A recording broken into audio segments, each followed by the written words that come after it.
My honest review on Cockroach Janta Party. Okay, so I'm coming back from the CJP protest and my overall experience, it's really bad. Why? First, वहाँ पे जो volunteers थे ना, वो in general बहुत ही ज़्यादा guilt trip दे रहे थे. Not only volunteers, stage पे जो लोग present थे वो भी. Example, सोनम वांगचुक ने बोला कि 20th को मार्च है, जो संसद मार्च इन लोगों की हो रही है, तो आप लोग जरूर आना. अगर मैं जिंदा रहा तो, अगर मैं जिंदा नहीं रहा तो मेरा भूत आएगा. मतलब कुछ भी बस लोगों को गिल्ट दे दो. ये क्या कोई एकता कपूर का डेली सोप चल रहा है? तो आई थिंक वहाँ पे जो यूथ था वो बहुत ही ज्यादा एंटी मोदी था, विच आई डिडंट लाइक. क्योंकि प्रोटेस्ट के अंदर your protest is for India, right? It is not against Modi. और issue is not Modi, it is need पे फोकस करो. एंड इन जनरल भी मतलब उन लोगों का फोकस ये था कि वो लोगों को ये रियलाइज करना है कि हमारी गवर्नमेंट कितनी ज्यादा इनसेंसिटिव है, कितनी रूथलेस है, कितनी मीन है कि वो सोनम वांगचुक जी को हंग्री रहने देते. ऑल्सो स्टेज के आगे ना कोई बंदा खड़ा था जो अभिजीत दिप्के और सौरभ दास से बहुत इंटरेक्ट कर रहा था और गेस्ट वगैरह का कोऑर्डिनेशन भी देख रहा था. तो उनको मैंने बोला कि सोनम वांगचुक जी की तबियत खराब हो रही है, तो आप लोग क्यों नहीं हंगर स्ट्राइक कर रहे हो? अभिजीत दिप्के और सौरभ दास वगैरह क्यों नहीं हंगर स्ट्राइक कर रहे? Because after all it's Gen Z protest. Sonam Wangchuk ji Gen Z तो नहीं है, तो ये तो आप लोगों को करना चाहिए. So you are responsible. He just looked at me and went away. Sonam Wangchuk ji अकेले बैठे हुए थे, उन्होंने ये बात कही भी है, भाई मैं अकेला बैठा हुआ हूँ, मैं यहाँ हंगर स्ट्राइक कर रहा हूँ. आप लोग थोड़ा सा अपना सपोर्ट दिखा सकते हो, चाहे सारा टाइम के लिए नहीं पर एक दिन के लिए खाना छोड़ के देखो, आपकी बॉडी को इससे फ़ायदा भी होगा फास्ट करने से. आप लोग कचौड़ियाँ खा रहे हो, मुझे बुरा लग रहा है. तो उसी शाम अभिजीत दिप्के ने बैठ के कहीं पे सेम जगह में कह दिया कि भाई आप लोग को बिल्कुल भी फास्ट करने की या हंगर स्ट्राइक पे जाने की ज़रूरत नहीं है. हम लोग को एक्सपीरियंस नहीं है, सोनम वांगचुक जी को तो एक्सपीरियंस है. किस चीज़ का एक्सपीरियंस है भाई? मौत के घाट उतरने का. वो क्या मौत को छू के से वापिस आ जाते हैं? कैसी बातें कर रहा भाई तू दिप्के, होश में आ जा. तो ये एकदम हिपोक्रेट लोगों की पार्टी है. इन्होंने जो मुद्दा उठा रखा है वो मुद्दा बस और बस इनके और मोटिव्स को कवर करने के लिए है, जिससे स्टूडेंट प्रोटेस्ट के नाम पे ये अपना उल्लू सीधा करते रहे. मैंने जो नोटिस किया मैं बस उसी की बात करने वाला हूँ, ठीक है? अब ये कमेंट देखो, by far the best manipulative reel, you deserve to get paid more by IT cell. एक तो पता नहीं ये कमेंट्स कहाँ से आते हैं, कहाँ से इनको ये इन्फॉर्मेशन मिल रहा है कि भाई इन्फ्लुएंसर्स को पैसा दिया जा रहा है. भाई सब तुम्हारे लेफ्ट विंग यूट्यूबर्स जैसे नहीं होते हैं जो पैसा लेके गोबर मूवी को प्रमोट करना शुरू कर देते हैं. तो फिर ये जिन क्रिएटर का वीडियो है उन्होंने यहाँ लिखा हुआ है, can't I share my opinion like you guys do, stop being mean. Exactly. मुझे इतने टाइम से ये लोग इमोशनल ब्लैकमेल कर रहे हैं भाइयों मेरे DMs में आके. भाई स्टूडेंट्स को देखो भाई उनके साथ क्या हो रहा है. भाई आप इस चीज़ के ऊपर वीडियो क्यों नहीं बनाते? कोई मुझे कह रहा है कि भाई तुम स्पाइनलेस हो, कोई मुझे कह रहा है कि भाई तुमने शर्म बेच खाई है स्टूडेंट्स के साथ क्या हो रहा है और तुम्हें कोई फर्क नहीं पड़ता देश में चेंज लाने से. अबे ओ, मैं मीम्स देखता हूँ, मैं चेंज लाने के लिए बैठा भी नहीं था यूट्यूब चैनल पे. पर चलो फिर भी मैंने उस चीज़ पे अपना ओपिनियन दिया by sharing a few posts कि भाई मुझे लगता था कि ये कभी से भी पीसफुल प्रोटेस्ट था ही नहीं. From day one they were trying to get a reaction out of Delhi police, they were trying to provoke something out of Delhi police, और इस वजह से मैं इन लोग को सपोर्ट नहीं करता हूँ. मुझे भाइयों गालियों की बरसात होती हुई दिखी है अपने DMs में रातों रात. तो तुम लोग जो डिक्टेटरशिप की बात करते हो और कहते हो कि भाई हमें डिक्टेटरशिप में जीना पड़ रहा है, हमारे पास कोई वॉइस नहीं है, हमारी बात नहीं सुनी जाती है. तुम्हारे ओपिनियन के साथ जैसे ही किसी का ओपिनियन मैच नहीं करता है या डिफरेंस ऑफ ओपिनियन आ जाता है, तुमसे वो बर्दाश्त ही नहीं होता. तुमसे किसी और का अलग तरीके का ओपिनियन बर्दाश्त नहीं होता, तुम उसको गाली बकने पहुंच जाते हो. तुम इतना इमोशनली चार्ज्ड हो कि तुम उसको गंदी से गंदी गाली बकते हो और उसको घटिया से घटिया बात बोलते हो उसके DMs में बदला निकालने के लिए कि तू हमसे अग्री कैसे नहीं कर रहा. तुम नहीं कर रहे डिक्टेटरशिप. ये डिजिटल डिक्टेटरशिप नहीं चला रखी CJP और उसके सपोर्टर्स ने, पर तुम्हें लॉजिक से क्या लेना देना. पर फैक्ट्स को तुम इग्नोर नहीं कर पाओगे. ये देखो 370 की बात CJP के स्टेज पे होती हुई जुलाई 19 को, राइट बिफोर द संसद मार्च मूवमेंट. 370 के प्रोटेक्शन जो हमें इस कॉन्स्टिट्यूशन ने दिए थे, आज मैं इस मंच से मंच से सवाल करना चाहता हूँ, क्या आपको कभी भी ये सोचने का मौका दिया गया कि आप ये सवाल करें कि क्या 370 पाकिस्तान के कॉन्स्टिट्यूशन ने दिया था या हिंदुस्तान के कॉन्स्टिट्यूशन ने दिया था? ये कॉन्स्टिट्यूशनल गारंटीज इस मुल्क की थी. कश्मीर जब कॉन्स्टिट्यूशनल गारंटीज की बात करता है, अपने मुल्क की कॉन्स्टिट्यूशन गारंटीज की बात करता है, किसी एक मुल्क के बारे में बात नहीं करता. आप खुशकिस्मत है कि आप बात कर पाते हैं कश्मीर से जब बात करें तो उसमें यूएपीए लगाया जाता है, पीएसए लगाया जाता है। अगर आप अपने आप को देशभक्त बुलाते हो और आप अपने आप को नेशनलिस्ट बुलाते हो और ये देख के अगर आपका खून नहीं खौल रहा है तो भाई ये तो हो नहीं सकता। बट मुद्दा यहाँ ये नहीं है, मुद्दा ये है कि जो नीट स्टूडेंट प्रोटेस्ट्स के नाम पे शुरू होता है मूवमेंट, वो मूवमेंट से ये सब चीज़ें कैसे जुड़ जाती हैं। उस मूवमेंट में एंटी हिंदू, एंटी आरएसएस नारे कहाँ से लगने शुरू हो जाते हैं, वो कैसे रिलीजन को, जम्मू एंड कश्मीर की पॉलिटिक्स को और पता नहीं क्या क्या चीज़ों को इन्वॉल्व कर लेते हैं अपने मूवमेंट में। और फिर जब उनसे उस चीज़ के ऊपर क्वेश्चन करो तो वो कहते हैं आप गोदी मीडिया में बिलीव करते हो, आप गोदी मीडिया हो, आप अंधभक्त हो, आप हिंदू मुस्लिम कर रहे हो। हम कर रहे हैं कि तुम्हारे स्टेज पे चल रहा है ये सब। अगर भाई तुम इतने ही साफ सच्चे बन के थे तो तुमने पहले दिन ये क्यों नहीं कह दिया कि देखो जब स्टेज पे ये लोग आते हैं तो मैं कुछ कर नहीं पाता हूँ because they are powerful people. But the thing is कि मैं इनकी इस सोच से डिसएग्री करता हूँ, तो मेरे साथ जो प्रोटेस्ट करने चलेगा वो इंसान प्लीज़ वो ना चले जो इन बातों से अग्री करता है, क्योंकि हम इस चीज़ को एंटरटेन नहीं करने वाले। You could have said that जब ये लोग इस स्टेज को छोड़ के चले गए, बट अभिजीत दिप फुल सपोर्ट में था इन चीज़ों के। इनफैक्ट जब कुणाल कामरा ने जोक मारा है सीता के पति और नीता के पति वाला, तो वो साइड में खड़ा हुआ हंस रहा था, दांत निकाल रहा था। तो अब जो ये लोग फालतू की बात फैला रहे हैं ना कि भाई भिन्न भिन्न प्रकार के लोग जुड़ ही जाते हैं, अब आप क्या कर सकते हो। जो लोग सरकार के अगेंस्ट हैं वो सहारा ढूंढते हैं अपनी बात ऊपर रखने का। तो भाई जो आदमी वहां पे उस पूरे प्रोटेस्ट को ऑर्गेनाइज कर रहा है ना, वो आदमी बिल्कुल सर्टेन रूल्स को और गाइडलाइंस को एस्टैब्लिश कर सकता है, सर्टेन बाउंड्रीज को एस्टैब्लिश कर सकता है, पर ऐसा नहीं किया गया। मैं इसमें आपको प्रणीत मोरे के क्राउड वर्क का जरा एग्जाम्पल देता हूँ कि उस आदमी को सब लोग अकाउंटेबल होल्ड कर रहे थे इस बात को कह के कि भाई जोक तेरे शो पे था, लड़के ने गलत बात तेरे शो पे बोलनी शुरू की, तो जैसे फॉरेन के कमेडियंस क्राउड वर्क करते हुए ऐसे घटिया लोगों को चुप करवा देते हैं, तूने क्यों नहीं करवाया? Why did you participate in that joke and not only participate but reward it? ये था ना पूरा मुद्दा कि रिस्पॉन्सिबल तो वही आदमी है ना सबसे ज्यादा जिसका शो था, पर उसने नहीं किया। तो यही लॉजिक तुम यहां क्यों नहीं लगा पा रहे हो? क्योंकि सेलेक्टिव इंफॉर्मेशन से ओपिनियंस फॉर्म करने का शौक है लोगों को। If it fits my narrative then I don't care about the facts.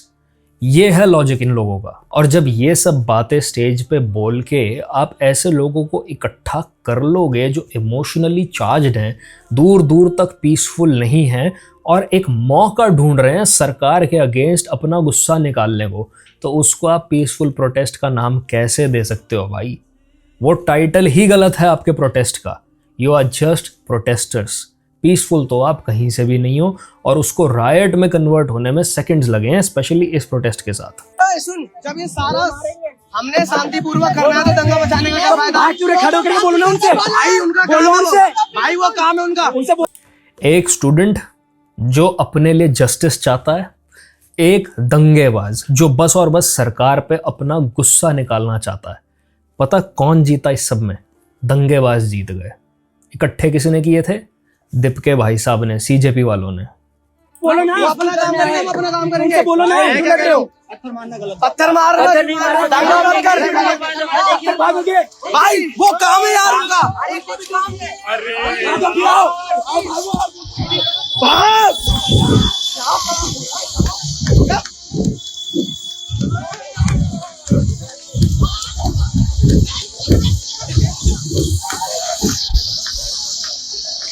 भाई बहुत गंदी हालत है। तो अब मुझे बताओ, जब लठ बरसने शुरू होंगे किसी की इस हरकत पे, तो इनोसेंट भी पिट जाएंगे, क्योंकि आपके एक इंडिविजुअल इंटेंशन को लेके एक्शन नहीं लिया जाएगा, जजमेंट नहीं लिया जाएगा। ये देखा जाएगा कि आप किस क्राउड का पार्ट हो, आप उनके साथ खड़े हो। अगर 100 के क्राउड में एक आदमी भी वायलेंट होता है ना, तो 100 के 100 को डंडा पड़ जाता है। भाई कानून इसलिए अंधा होता है। आपके इंडिविजुअल इंटेंशन के हिसाब से आपके लिए एक्सेप्शंस नहीं बनाई जाएंगी जब लठ चलने वाला होगा लोगों पे। मैं तो भाई इन बच्चों को सपोर्ट करता हूं जो बच्चे जेन्युइनली अपने लिए जस्टिस चाहते थे और जिनका बेवकूफ बना दिया इस मूवमेंट ने। एग्जैक्ट सेम चीज होते हुए की और वीडियोस दिखा देता हूं मैं तुम्हें। अरे प्राइवेट प्रॉपर्टी है।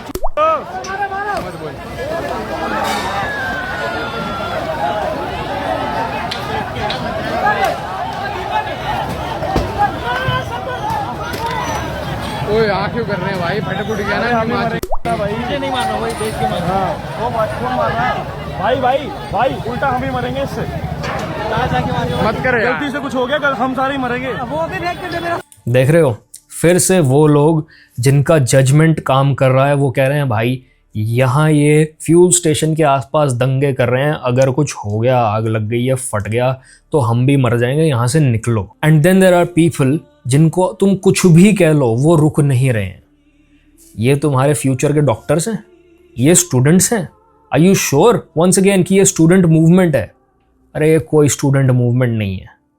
दीप अपनी तरफ से कितना भी बोल ले कि भाई हम तो पीसफुल हैं, हम तो पीसफुल हैं, भाई तू जिन लोगों के साथ जाके जुड़ गया है ना, वो तो क्लियरली यही दिखाती है कि तुम दूर दूर से पीसफुल नहीं हो। ये आदमी कहता है कि भाई हमारा किसी पॉलिटिकल पार्टी से कोई एफिलिएशन नहीं है।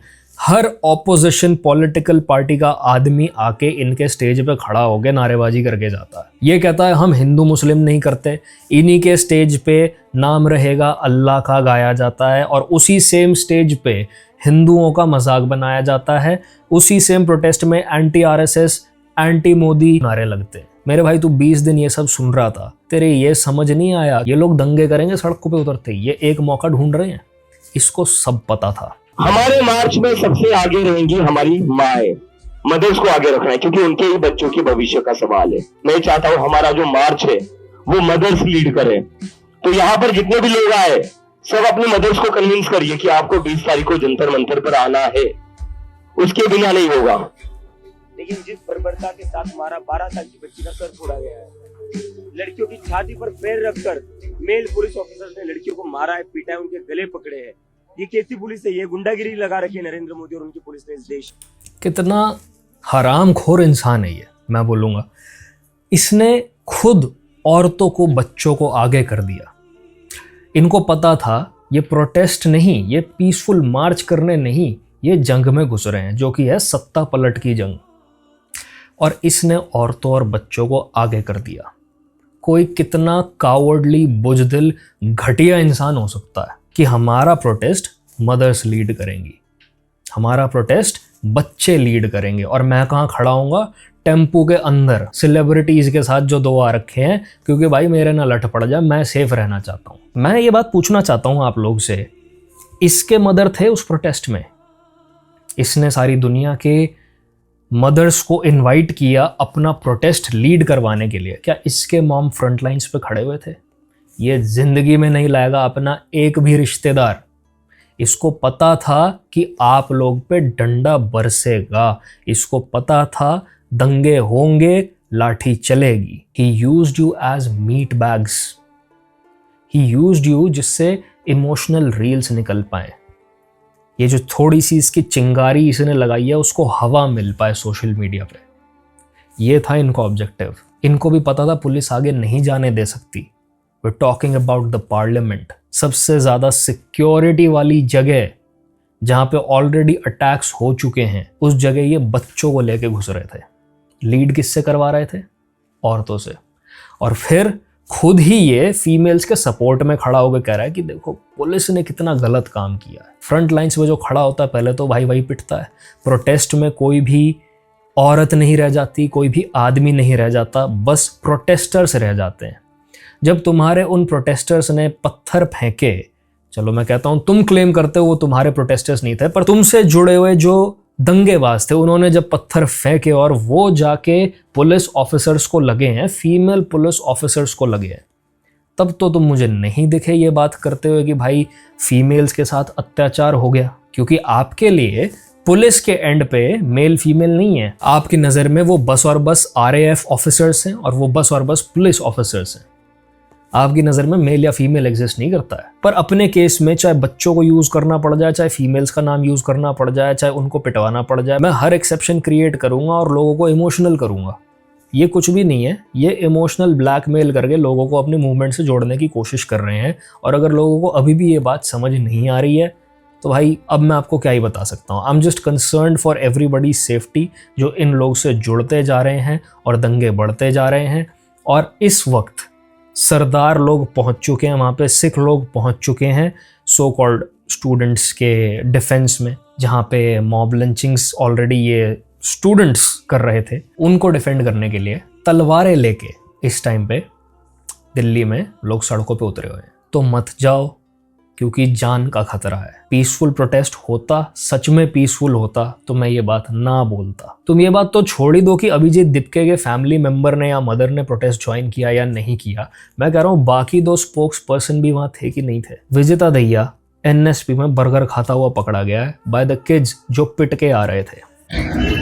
भाई जंतर मंतर पे प्रोटेस्ट पे बुला के ये भाई आप गए प्रोटेस्ट कर रहे हैं, आपने सबको बुलाया, आप गए क्यों? आप बताओ, चलो आप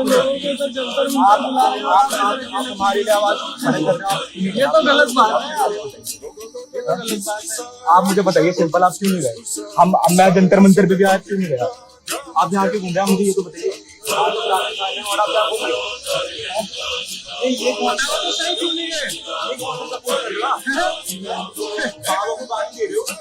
मैं तो घर जा रहा था, विजेता भाई भी घर जा रहे हैं।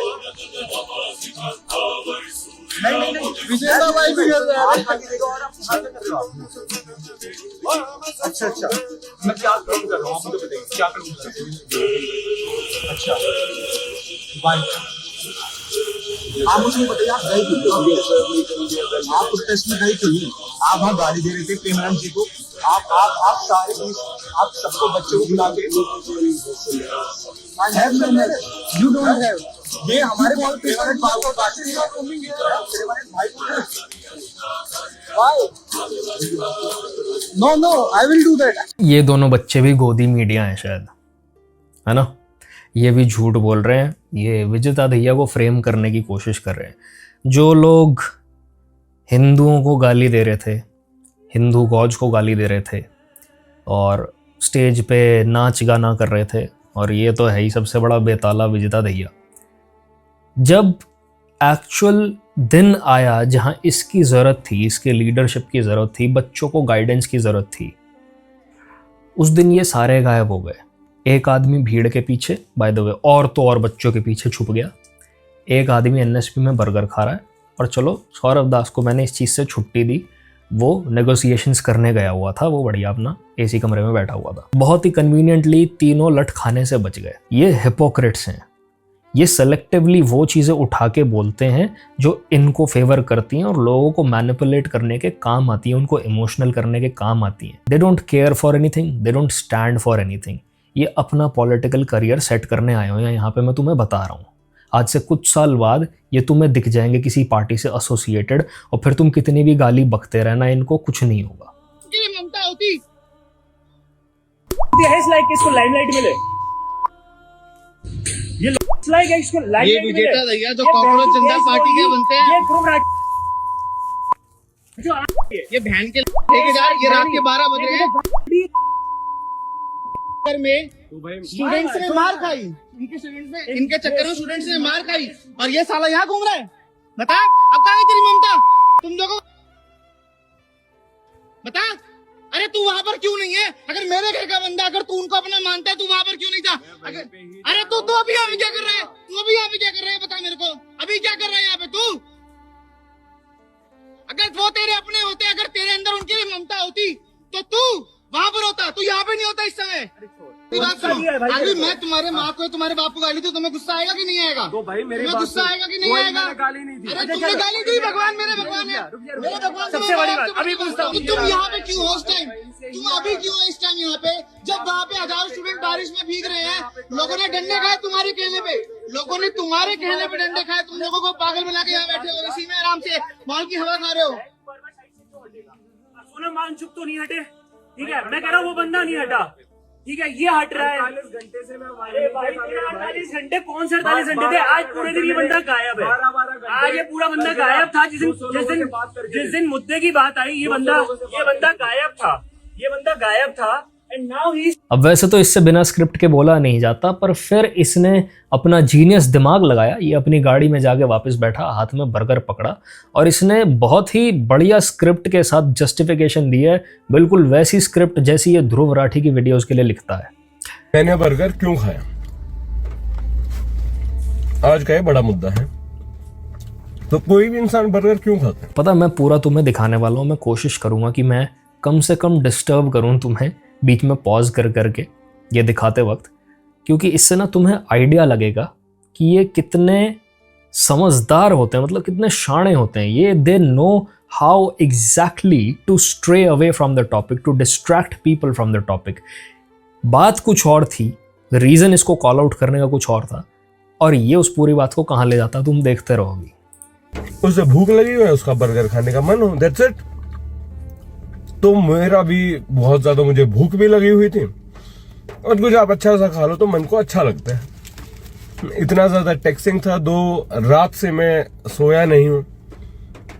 जो लोग प्रोटेस्ट में थे उन्हें सब दिख रहा है, जो ये सब बकवास कर रहे हैं ना वो घर बैठ के बकवास कर रहे हैं। ठीक है, तो अब मुझे एक बात बताओ, एक इंसान है जो केवल बस ये खाना पीना ये वो, पर उसको सोशल इश्यूज से कोई मतलब नहीं है, किसी पॉलिटिक्स से कोई मतलब नहीं है, उसके बर्गर खाने पे तुम्हें दिक्कत नहीं होती। लेकिन कोई इंसान बर्गर खाते हुए अगर प्रोटेस्टर भी है, देश के मुद्दों पे कुछ बात कर रहे हैं, उसके बर्गर खाने में तुम्हें प्रॉब्लम है। मतलब कि केवल बर्गर ही बर्गर खाओ तो कोई दिक्कत नहीं है, लेकिन कोई प्रोटेस्टर अगर बर्गर खा ले, किसान अगर पिज्जा खा ले तो तुम्हें दिक्कत हो जाती है। रुबिका लियाकत भी कहती है यहाँ पे तो पिकनिक चल रही है, तो ना करे मर जाए, डांस कर लिया उसमें तुम्हें दिक्कत है। कल अभी मुझे बताओ, किसान और पिज्जा कहाँ से आ गया?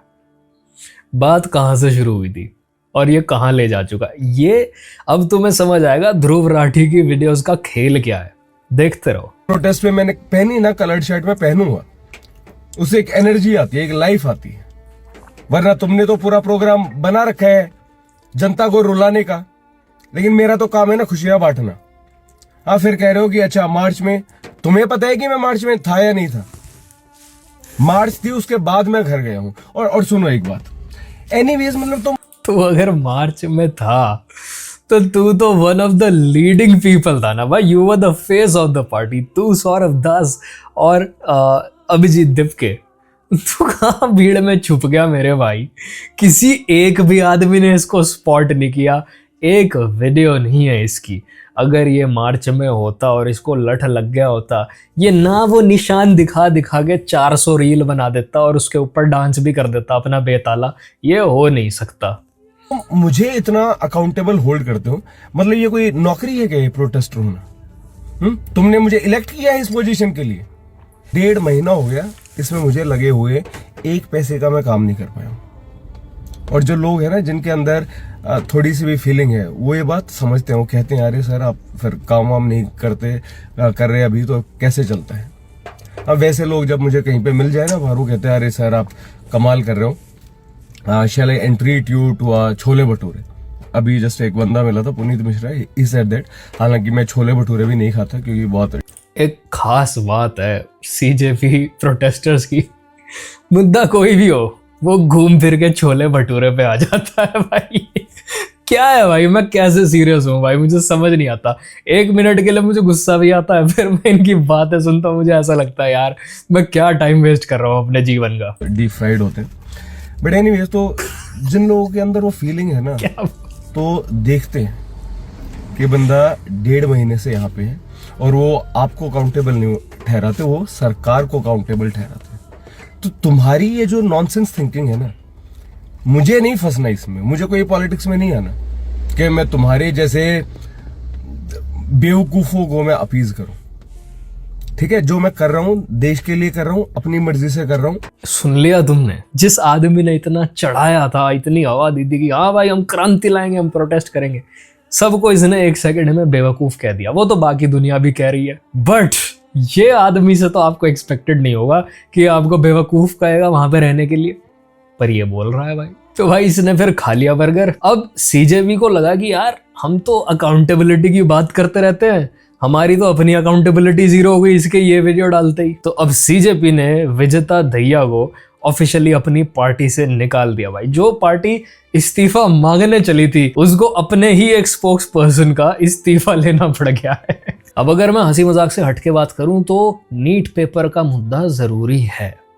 देखो, पेपर लीक पहले की सरकार के टाइम पे भी हुआ है और अब की सरकार के टाइम पे भी हुआ है, ये कोई नई चीज नहीं है, पर आज इसका मुद्दा बना है। रीज़न कहीं ना कहीं इंटरनेट भी है, क्योंकि चीज़ें एम्पलीफाई होती हैं, एक साथ लोगों को सारा इन्फॉर्मेशन मिल जाता है और उस इन्फॉर्मेशन को छुपाया नहीं जा सकता जैसे शायद पहले छुपाया जा सकता था। तो अगर बहुत सारे पेपर लीक्स बहुत कम टाइम में हुए और लोगों को उसका इन्फॉर्मेशन मिलता रह रहा है, तो उनका उस बात पे भड़कना गलत नहीं है, सिस्टम में रिफॉर्म्स मांगना गलत नहीं है। बट मैं आपको एक बात बता देता हूँ, इस्तीफ़ा आप किसी को भी दिलवा लेना, मेरे हिसाब से इस्तीफ़े का कोई भी फ़ायदा नहीं होने वाला।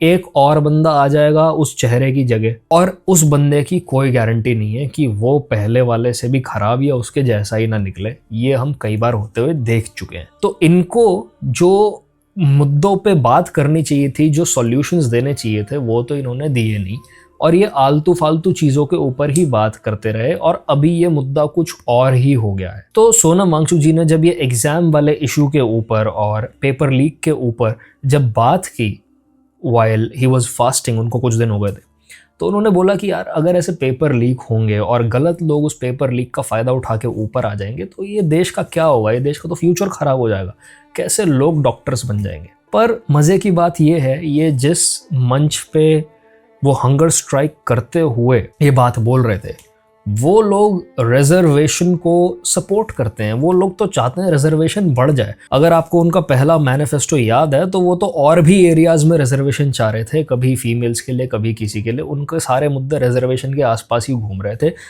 तो अब लोग इस बात से भी डिसएग्री कर रहे हैं।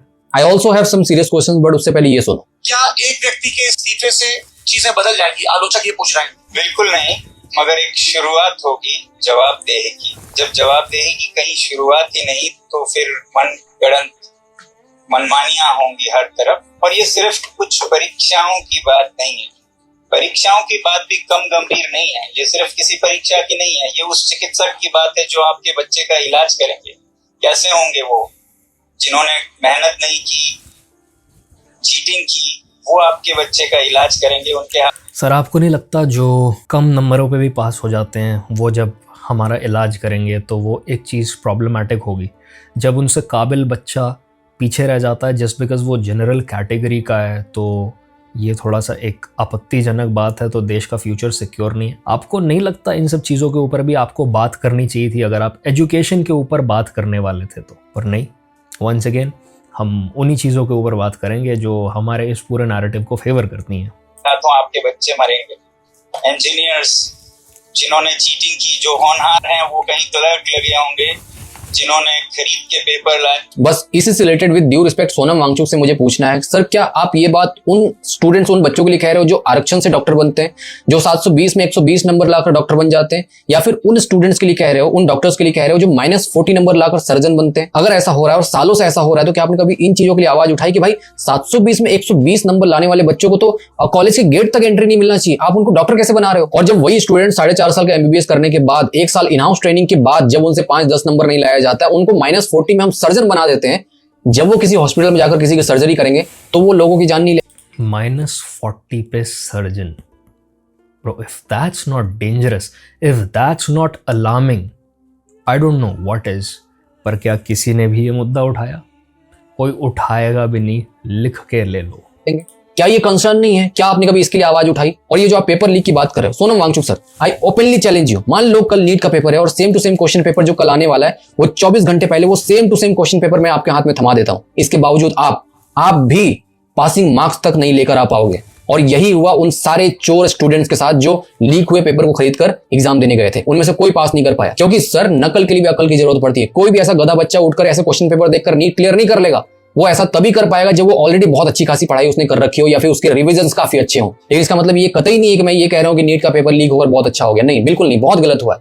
लेकिन आप इस मुद्दे को जिन लोगों के साथ मिलकर उठा रहे हो ना, ये आंदोलन कभी सही नहीं होगा। आप गलत लोगों के साथ जाकर मिल गए हो। इसलिए डियर सोनम सर, राष्ट्र से बड़ा कोई नहीं हो सकता। कोई नहीं मतलब कोई भी नहीं। आप उन लोगों के साथ जाकर हाथ मिलाकर खड़े हो जो भारत को तोड़ने की बात करते हैं, देश विरोधी ताकतों के साथ खड़े हैं, जो कश्मीर को तोड़ने की बात करते हैं, कश्मीर को भारत का हिस्सा नहीं मानते। आप उन लोगों के साथ जाकर खड़े हो जो उमर खालिद को क्रांतिकारी मानते हैं। आप उन लोगों के साथ खड़े हो जो नॉर्थ ईस्ट को भारत से कट करने की बात करते हैं। कैसे कोई सपोर्ट करेगा आपका? So don't make fool yourself, या फिर लोगों को बेवकूफ बनाना बंद करो प्लीज। तो भाई मुझे क्या ही बोलने की जरूरत है, लोग अपने आप जागने शुरू हो गए हैं। फाइनली राइट विंग वाले लोग बोलना शुरू हो गए हैं। मैं बताऊं क्या होता है, मैं खुद चुप रहा क्योंकि मुझे ये डर था कि यार मेरी ना दोस्तियाँ ख़राब हो जाएंगी। ये जितने भी लेफ़्ट के साइड पे होते हैं ना पॉलिटिक्स के, ये लोग वोकल बहुत होते हैं, लिबरल्स वोकल बहुत होते हैं। और मैंने ये सारे ही राइट विंग वालों में नोटिस किया, वो कितने भी दिमागी हों, उनको कितना भी नॉलेज हो, कितने भी उनके पास फैक्ट्स हों, वो कहते हैं छोड़ भाई जाने दे, ये आदमी अभी वोकल हो रहा है, अगर मैं भी बोल पड़ा तो मेरे आस पड़ोस में बिना बात अनकंफर्टेबल सा हो जाएगा माहौल, मेरे रिश्तेदारी में लड़ाई पड़ जाएगी, मेरी दोस्ती ख़राब हो जाएगी।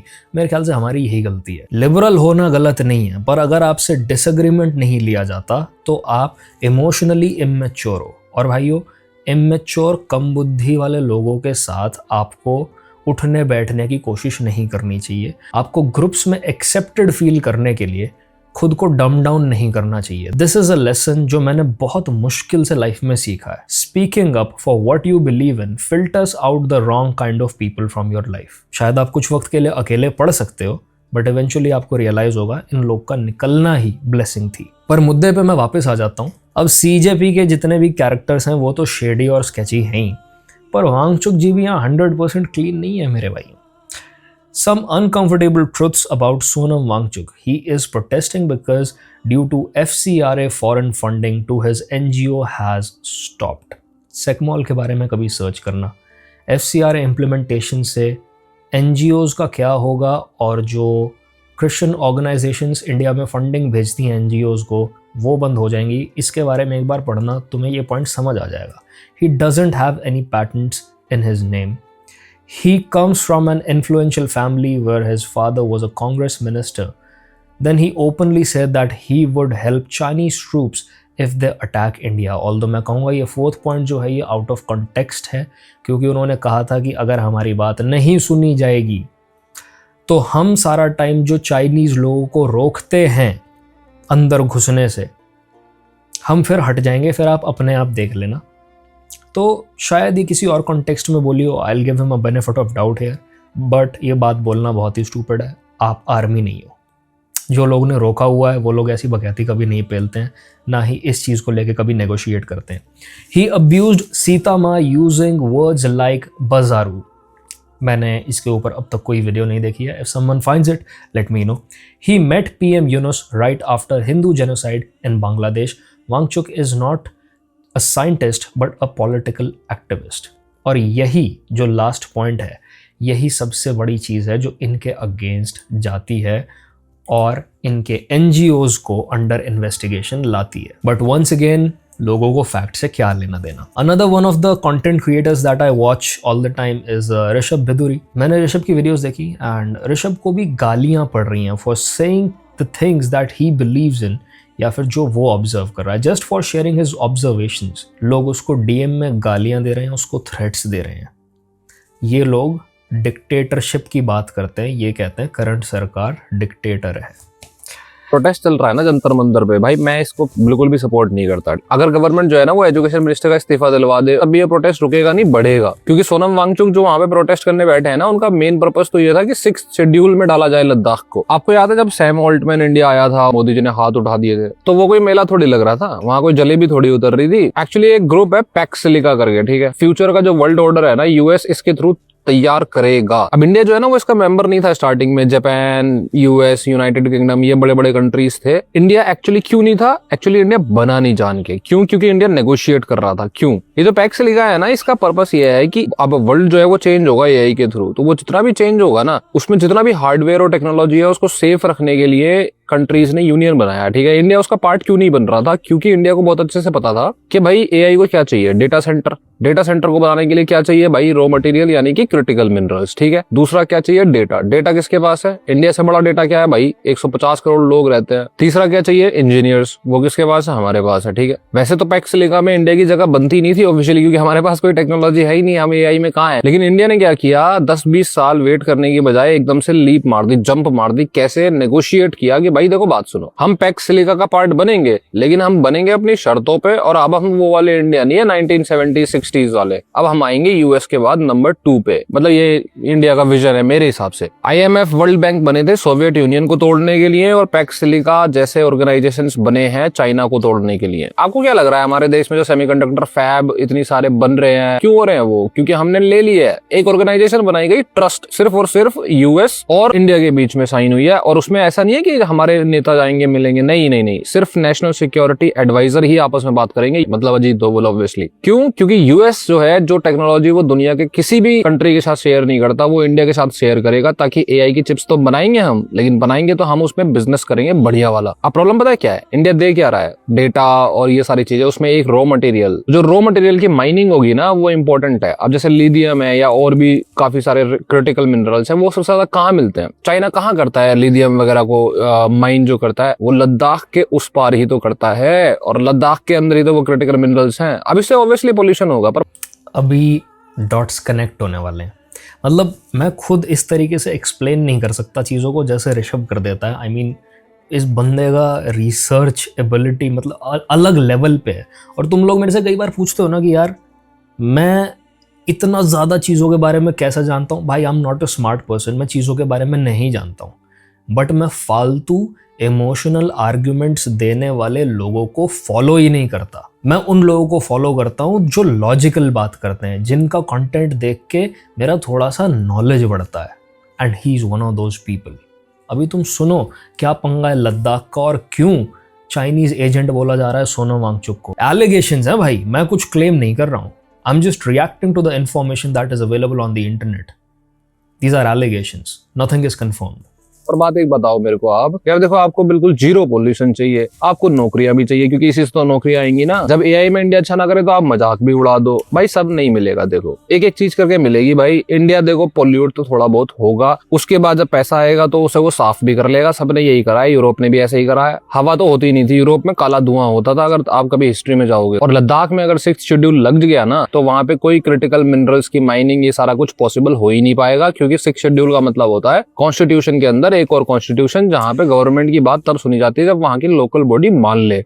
अब जहां से मैं चीजें देखता हूं, मुझे ये समझ आता है कि एनवायरनमेंट के नाम पे प्रोटेस्ट जो हो रहे हैं वो तो बस एक कवर है। शायद एक देश है हमारा नेबरिंग कंट्री जिसको पता है कि we have the ability, we have the potential to be a super power in the future, और वो कंपटीशन नहीं चाहता, क्योंकि एक ही देश है जो पॉपुलेशन के मामले में उस देश के आसपास आता है। बाकी दुनिया को तो वो बहुत इजीली इवेंचुअली डोमिनेट कर जाएंगे। तो क्या वो नहीं चाहेगा कि वो कुछ ऐसा कर दें जिसकी वजह से इंडिया उस डायरेक्शन में तरक्की कर ही ना पाए और उस एरिया में भी उनका डोमिनेंस असर्ट हो जाए, उनका डोमिनेंस इस्टेब्लिश हो जाए? क्या वो ये नहीं करेंगे? कोइंसिडेंस में आप बिलीव कर सकते हो, बट पर्सनली मैं नहीं करता हूँ। वंस अगेन मैं कुछ भी क्लेम नहीं कर रहा हूँ, बट मैं कह रहा हूँ कुछ अजीब है। उन्हें मनाने में लग जाएंगे सालों। तो इस प्रोटेस्ट को ना तो मैं सपोर्ट करता हूँ ना अपोज। तो just for saying this Rishabh को गालियां पड़नी शुरू हो जाती हैं। दिमाग तो इनका भी काम कर रहा है, दिमाग तो इनका भी डॉट्स कनेक्ट कर पा रहा है, क्योंकि इतने मंदबुद्धि होते तो ये ना समझ पा रहे होते कि एग्जैक्टली ऋषभ ने इस रील में बात क्या किया और ये इन्फॉर्मेशन कहाँ जा रहा है। बट फैक्ट्स एक्सेप्ट करने की हिम्मत नहीं है, डिसएग्रीमेंट्स एक्सेप्ट करने की हिम्मत नहीं है। चलो फिर मैं आपको और बताऊं कुछ सोनम वांगचुक जी के बारे में। मैं कह रहा था मेरा मुंह मत खुलवाओ यार, फिर वही वाली बात है। 1964 में ना यूएस को सोवियत यूनियन को काउंटर करना था, तो उसने एक स्कूल खोले, school for international training. School नहीं था ये यूएस की स्टेट डिपार्टमेंट के अंदर आने वाला डायरेक्टली एक इंस्टीट्यूट था, जिसमें से 10-12 बंदे या 10-12 स्टूडेंट या फिर 20-30 स्टूडेंट ही ग्रेजुएट हुआ करते थे। उस स्कूल की ट्रेनिंग इतनी हार्श और इतनी स्पेशल हुआ करती थी। और इसका पर्पस क्या था? पर्पस ये था कि जैसे आप स्पाइस भेजते हो या एजेंट्स भेजते हो तो वो ठीक है, काम आ जाते हैं, लेकिन आपके पास ऐसे बंदे होने चाहिए जो वहाँ की जगह पे जाके वहाँ के कल्चर को सीख के इतने घुल मिल जाएं कि आपके नैरेटिव और अमेरिकन सॉफ्ट पावर को वहाँ पे पुश कर सके। एक महिला जो है वो यहाँ पे ट्रेन होती हैं या फिर उससे रिलेटेड है किसी तरीके से, SIT से। उनका नाम था रेबेका नॉर्मन। अब ये जो रेबेका नॉर्मन है ये पहुंचती हैं लद्दाख, और लद्दाख में जाके गेस करो ये किन से जाके शादी करती हैं? सोनम वांगचुक की जो वाइफ है उनका नाम क्या है? अभी वाली नहीं, अभी तो गीतांजलि जी हैं, उससे पहले जो वाइफ थी उनका नाम था रेबेका नॉर्मन। और भाई साहब 1996 में शादी होने के बाद में जैसे होता है ना कि अगर औरत चाहे तो आदमी को खुदा बना देती है। तो पता नहीं क्या सोनम वांगचुक जी की जो जिंदगी बदली है भाई साहब, मतलब लगातार अवार्ड, 2002 में अवार्ड, 2008 में अवार्ड, 2012 में अवार्ड, 2016 में अवार्ड, 2018 में अवार्ड, पता नहीं कितने अवार्ड्स मिले। और उनमें से मैक्सिमम अवार्ड्स जो है वो डायरेक्टली फोर्ड फाउंडेशन या रॉकफेलर फाउंडेशन से कनेक्टेड थे। और गेस करो कि वो जो SIT कॉलेज था, इंस्टीट्यूट था, उसको कौन सपोर्ट कर रहा था उनकी बेसिक फाउंडेशन में? Rockefeller and Ford foundation. वो तो छोड़ो, अभी जो सोनम वांगचुक जी के जो भी बिजनेस चलते हैं या उनकी जो भी काम है, जैसे उनकी एक कंपनी है, तो उस कंपनी में जो फंड्स फनल होते हैं वो फ्यूचर अर्थ एक नाम की कंपनी के थ्रू होते हैं, या ऑर्गेनाइजेशन बोल दो, NGO बोल दो। और फ्यूचर अर्थ का जो फाउंडर है वो आदमी क्लब ऑफ रोम का वाइस प्रेसिडेंट है। और क्लब ऑफ रोम जो है उसको फाउंड करने में किसने सपोर्ट किया? Rockefeller and Ford foundation. क्या किस्मत थी सोनम वांगचुक जी की? अब किस्मत थी या कुछ और? लेफ्ट के हिसाब से तो सब कुछ कोइंसिडेंस ही है भाई, सब कुछ।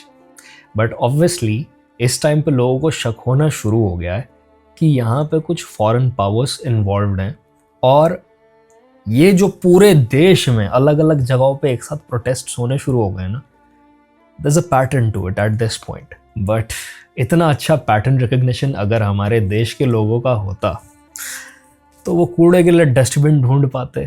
ये देश के लोगों से ही इस देश की सबसे बड़ी लड़ाई है। पर मैं बोल दूंगा तो गाली पड़ेगी, जैसे अभी पड़ने वाली है। तुम लोग भाई मोदी को डिक्टेटर बोलते हो, तुमने पता है कितनी गालियां दी हैं, कितना ब्लैकमेल करते हो तुम लोग। मैं ऊपर दिखाता रहूंगा एक एक कमेंट करके, ऐड करके, और नाम नहीं छुपाऊंगा। तुम लिटरली सोशल मीडिया, इसीलिए तो ब्लैकमेल जनता पार्टी ही है, इनका यही पैटर्न है। इनकी ये बकैती जो ये पेल रहे हैं इन्फ्लुएंसर्स के DMs में और कमेंट सेक्शंस में जाके, इट हैज़ अ पैटर्न। ये एग्जैक्ट सेम चीज़ें कर रहे हैं कुछ चंद इन्फ्लुएंसर्स हैं लेफ्ट के, क्योंकि मैंने लेफ्ट की भी बहुत सारी रील स्क्रॉल की हैं। I have a profile that is tuned to left of politics. तो मुझे रियलाइज़ हुआ कि अच्छा, इन बेवकूफ़ों में अपना दिमाग नहीं है, ये वो बात, वो एग्जैक्ट शब्द रिपीट कर रहे हैं जो कुछ लोगों ने ये पूरे मूवमेंट को जस्टिफाई करने के लिए अपने इंस्टाग्राम रील्स में जो हैं बोल रखी हैं। मैं तुम्हें एक बात तो गारंटी से बता सकता हूँ, ये जो लोग जो इनको भड़का रहे हैं और ये जो लोग जो भड़क के DMs तक आ रहे हैं, इन लोग को अगर कहीं बिठा लिया गया ना प्रॉपर बातचीत करने के लिए, इनका मुंह नहीं खुलेगा, जैसे विजेता दहिया का नहीं खुल रहा था अपने ही उन लोगों के आगे जो इसके भरोसे डंडे खा के आ गए। ये रियलिटी है इन लोगों की। और इसी वजह से, क्योंकि इनकी रियल लाइफ में कोई इज्जत नहीं है, इनकी बात की कोई वैल्यू नहीं है, ये सोशल मीडिया पे आके बकैती करते हैं, सबसे ज्यादा मुंह यही चला रहे होते हैं। की डिक्टेटरशिप बनाना चाहते हो भाई साहब। मैं अपने कंटेंट में एक छोटी सी भी गाली नहीं देता किसी को, या डिसरेस्पेक्ट नहीं करता। और मैं एक चीज बता देता हूँ तुम्हें, बहुत हाई चांसेस है, मेरी खुद की सिमुलेशन है ये, कि गवर्नमेंट जो लेट कर रही है ना चीजों को रिएक्ट करने के लिए, टाइम दे रही है। एक चीज तो सिंपल है कि सोशल मीडिया पे कोकरोच जनता पार्टी की तरफ से हो सकता है, जिस लेवल पे पोस्टिंग हो रही है ना, उस हिसाब से हो सकता है, काफी चांसेस है कि कैंपेन्स चल रहे हो CJP के। आई डोंट नो, पर अगर ऐसा है तो भाई गलती से भी ना उन कैंपेन्स को ज्यादा, ये मुझे दोनों तरफ से ही देखने में आया है। लेफ्ट के इन्फ्लुएंसर्स की मुझे रील्स दिख रही हैं जो बता रही हैं कि देखो मेरे पास किसी राइट विंग ऑर्गेनाइजेशन का मेल आया हुआ है जो कि मुझे 2 रील्स के 40,000 रुपये दे रही है। और फिर मैंने राइट वालों से रील्स देख रखी हैं जिन्होंने मेल के स्क्रीनशॉट्स भी डाल रखे हैं, उन्होंने भी यही सेम चीज़ लिखी हुई है कि देखो मुझे लेफ़्ट की तरफ से ये पर्टिकुलर चीज़ को एम्पलीफाई करने के लिए ये मेल आया है and they paying me 60,000 for 2 stories and 1 reel. तो ये लोग बाकी सेलिब्रिटीज़ को भी ऐसे अप्रोच कर रहे हैं। ऑल्दो सेलिब्रिटीज़ का मुझे लगता है कि देखो सबका अपना ओपिनियन भी होता है, ये लोग करोड़ों में कमाते हैं, इनके पास रॉयल्टीज़ का बहुत कुछ होता है। ऐसा कुछ नहीं है कि सब पेड बोल रहे हैं, लोग अपने दिमाग से भी बोलते हैं, लोगों की अपनी सोच, अपनी समझ और अपना जजमेंट होता है, सब कुछ पेड नहीं है। इतने कम अमाउंट में बस वही इन्फ्लुएंसर बिकेंगे जो कहीं ना कहीं स्ट्रगल कर रहे हैं पैसे के साथ, जो मुझे लगता है। हाथ मत लगाना भाई वाली एडवाइसेस दे रहा हूँ, क्योंकि सिमुलेशन ये है कि गवर्नमेंट जो है ना वो वेट तभी करती है ये वाली जब वो डेटा इकट्ठा कर रही हो। मैंने इसकी बहुत हिस्ट्री पढ़ी है, ठीक है। कश्मीर में जब बुरहान वानी के बाद स्टोन पेल्टिंग थी ना, तो वो स्टोन पेल्टिंग उनका डेटा था, उन्होंने होने दी वो, क्योंकि उसके बाद कभी नहीं होने वाली थी। उन्होंने डेटा कलेक्ट किया वो सारा। इसीलिए बता रहा हूँ, अगर CJP की तरफ से तुम कोई, ये जो अभी गॉड डैम भाई, this guy is a fricking genius. अभी जो सिचुएशन है ना, जो तलवारें लेके सिख जो हैं हमारे लोग भाई, वो सड़कों में उतर गए हैं स्टूडेंट्स के सपोर्ट में, मर कटने को तैयार हैं इस टाइम पे।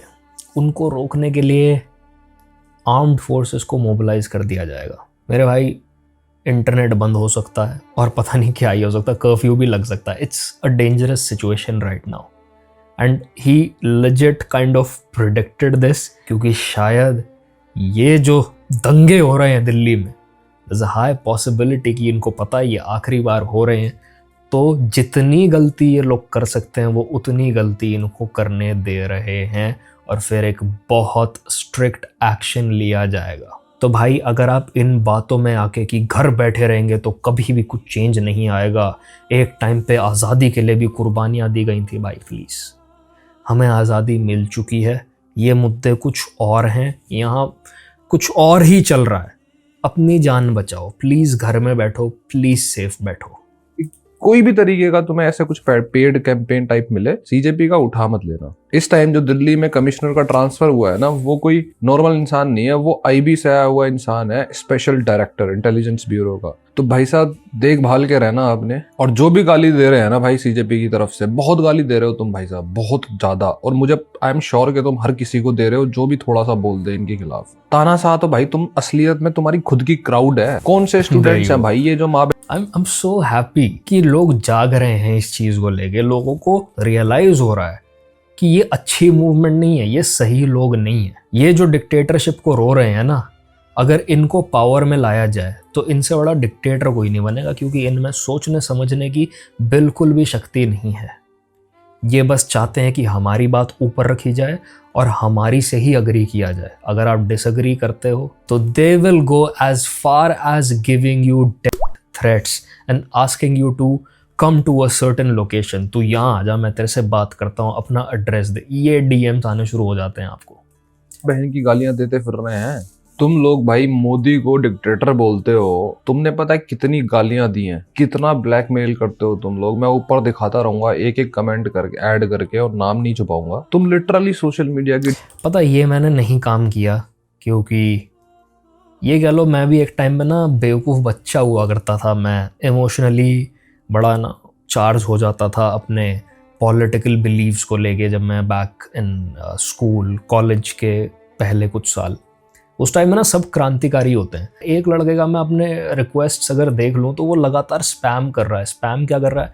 मेरे स्टोरीज डालने के बाद उससे आर्ग्यूमेंट तो कोई आर्टिकुलेट हुआ नहीं मेरे अगेंस्ट, क्योंकि जिन जिन रील्स को वो मुझे भेज के ये कह रहा था कि अब बोल, अब देख, ये देख, और उसके अलावा भी उसने बहुत कुछ लिखा हुआ था, गालियाँ बक रहा था वो। जब मैंने उनको एड्रेस करके भी अपना पॉइंट रख दिया सामने और उससे काउंटर कुछ बना नहीं, तो वो जो माँ बहन की गाली हो सकती है, जो हो सकती है, वो इस टाइम पे लगातार हर आधे घंटे में कुछ लिख के जा रहा है वो मेरे डीएम में, और वो 2 दिन से लगा पड़ा है। और मेरे दिमाग में आया था कि मैं इसका स्क्रीनशॉट लेके और स्टोरीज में डाल दूँ, इसको एड्रेस कर दूँ, बट मैं नहीं करता हूँ, क्योंकि कहीं ना कहीं मुझे रियलाइजेशन है कि ये टेम्परेरी गुस्सा है। मेरे एक एक्शन से चीज़ कहाँ की कहाँ पहुँच जाए इसका कुछ नहीं पता। सोशल मीडिया बहुत अजीब जगह है इस तरीके से। बस ये सोच के मैंने नहीं डाला। बट भाई मैं ऑनेस्टली बताऊंगा, जिस तरह की बातें ये लोग लिख रहे हैं ना, ये इस लायक नहीं है कि इनको ज़रा भी इनके लिए सिंपैथी रखी जाए, ज़रा भी। Kashmir Owais threatened PM, we will turn India into another Bangladesh. ये तमाशा तो शुरू हुआ है नरेंद्र मोदी, अभी ये तमाशा शुरू हुआ है, ये अभी पिक्चर बाकी है, और इस पिक्चर का जब तुमको अंदाजा होगा तो तुम भी वो बांग्लादेशी की तरह या किसी और मुल्क की तरह असाइलम लेके कहीं और भाग जाओगे, तो इसमें कुछ नहीं बचा, इस मुल्क में कुछ नहीं बचा। इनकलाबो इनकलाबो इनकलाब, जिंदाबाद जिंदाबाद जिंदाबाद। भाई I am telling you, this is not going to end well. ये लड़ाई स्टूडेंट्स की नहीं है। जितना जल्दी हो सके इनसे दूर हट के अपने घरों में वापस आ जाओ। जाने से पहले बस एक और बात करना चाहता हूँ। मैंने कभी भी इस बात को छुपाया नहीं है कि मैं राइट लीनिंग हूँ। I lean towards the right of the politics. I try to stay balanced, but मेरा बायस हमेशा मेरे जजमेंट को अफेक्ट करेगा। और इसी रीज़न से मैं दोनों तरफ की चीज़ें देखने की कोशिश करता हूँ, पर बोलता मैं वही हूँ जो मुझे समझ आता है। There is no fairness in politics, there is no fairness in this world. The fact कि आप एक आइडियल वर्ल्ड का सपना देखते हो इज़ द रीज़न वाई आप अपनी लाइफ से फ्रस्ट्रेटेड हो। द डे यू रियलाइज कि ये पूरा लाइफ का गेम ही रिग्ड है इज़ द डे तुम तरक्की के रास्ते पे चल पड़ोगे। तुम्हारा ब्रेन सॉल्यूशंस सीख करना शुरू कर देगा, because you have accepted this as your situation, as the reality of this world. चाहे तुम राइट की तरफ हो या लेफ्ट की तरफ हो, मेरे से अग्री करते हो, डिसअग्री करते हो, do not create an echo chamber around you. Specially social media का जो एल्गोरिदम है वो इस तरीके से ट्यून्ड है आपको हुक्ड रखने के लिए कि उसकी वजह से वो एको चैम्बर क्रिएट होना इनएविटेबल है। और जब आप इस तरीके की चीज़ में फंस जाते हो ना, तो आपके एग्जिस्टिंग बिलीव्स, चाहे वो सही हो गलत हो, रीअफर्म होते रहते हैं और विद टाइम रिजिड होते रहते हैं, और आप किसी भी तरीके से सामने वाले का आर्ग्यूमेंट नहीं सुनना चाहते हो, which does not invite conversations, which does not bring any conclusion to your conversations and does not allow you to see things from a different perspective. Meanwhile, all it does is smother your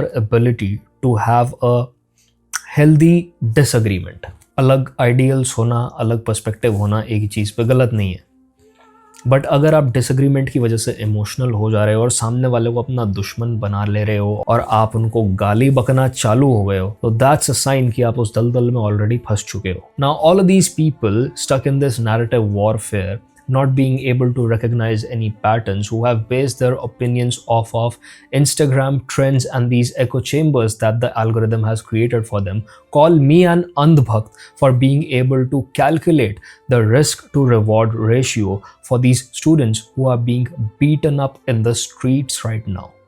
For the stones they never pelted, for the riots they never wanted, for the property they never destroyed, for the ulterior motives that they never supported or knew of. All thanks to CJP and its emotional manipulation जो online अभी चल रही है. Being peaceful or being unarmed does not make illegal activities legal. Law does not care about emotions. It does not care about intentions. It only cares about a set rules जो कि एक कागज़ पे लिखे गए हैं, और अगर आप उनको फॉलो नहीं करोगे तो आप गलत काम कर रहे हो और आपके ऊपर कार्रवाई होगी। एंड वंस अगेन, इसीलिए कानून अंधा होता है। समझो इस बात को, लॉजिकली समझो। इसके अलावा आपका मुद्दा कितना भी सही हो, अगर आप सही बात गलत मीडियम से उठा रहे हो तो आपकी बात की कोई वैल्यू नहीं रह जाती, आपकी बात में कोई वजन नहीं रह जाता। अगर मैं इस वीडियो को हब पे अपलोड कर दूं तो ये वीडियो सीरियस तो कोई नहीं देखने वाला, इसके मीम डेफिनेटली बन जाएंगे कहीं ना कहीं। लोग कहेंगे भाई ये क्या बकैती चल रही है भाई, हमारे गूलिंग सेशन के बीच में सीजेपी की बात हो रही है, बताओ। तो इसीलिए even if you want to amplify your message, आपको ऐसे मूवमेंट और ऐसे लोगों और ऐसे क्राउड के साथ नहीं जुड़ना चाहिए जो शेडी हैं, जिनके कुछ और मोटिव हैं, क्योंकि उनकी हरकतों की वजह से फिर आप सफ़र करोगे। और मैंने तुम्हें स्टार्टिंग में वीडियोस दिखाई दी हैं किस तरीके से बच्चों ने, जिन्होंने मना भी किया है कि भाई प्लीज़ स्टोन पेल्ट मत करो, प्राइवेट प्रॉपर्टी डिस्ट्रॉय मत करो, उन्होंने भी गलत लोगों की गलत हरकतों के कॉन्सिक्वेंसेस झेले हैं। पर्सनली मैं सीजेपी को और अभिजीत दिप्के को इस चीज़ के लिए ब्लेम करता हूँ। तुम्हारा तुम जानो। This is it for this video. I will see you brothers in the next one. Piece.